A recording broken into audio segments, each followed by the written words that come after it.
अच्छा पुजारी बाबा, ई सच्चा भक्त के होला? ये तो भोलेनाथ ही बता सकेले।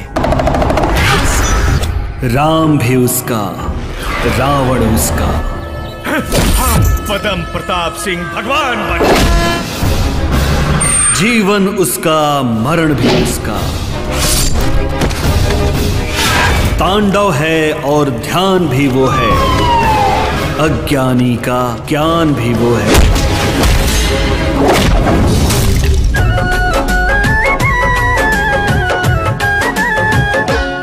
तोहर नैना बन दे ले बजा, झूठ ही कले ले बपरा। तोहर नैना बन दे ले बजा।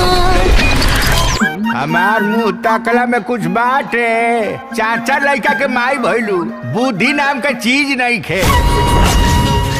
जमीन हमार कमजोरी है और जमीन के मामला में हम ना सुनल चाहेनी। ये हमारा भोले बाबा के जमीन, अब भोले बाबा के मंदिर के जमीन पर केहू के आंख उठा के ना देखे दे।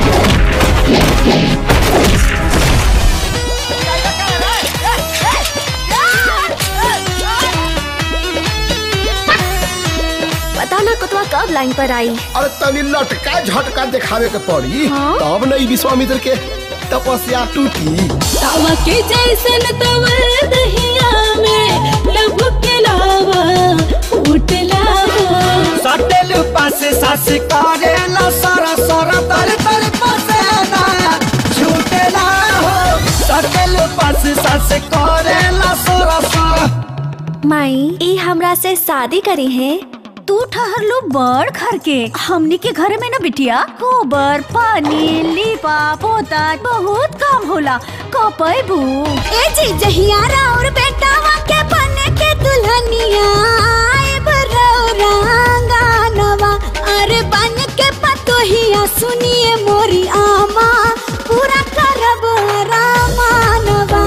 इलो मूर्ख बा बाबा, इलो का जानी कि रे अपना सच्चा भक्त के ही दर्शन दिले।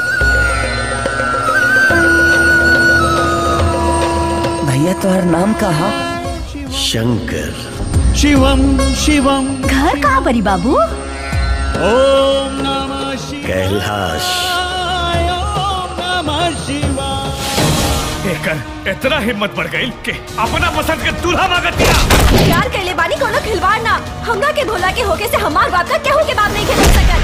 ऐसन बहल बेरिया मन के मौसम बदल गई है। ऐसनम प्यार के,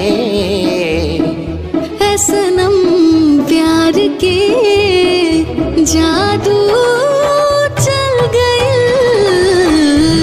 ऐसनम प्यार के जादू चल गई। भोलवा गांव जवार के नजर में हीरो बनल जाता।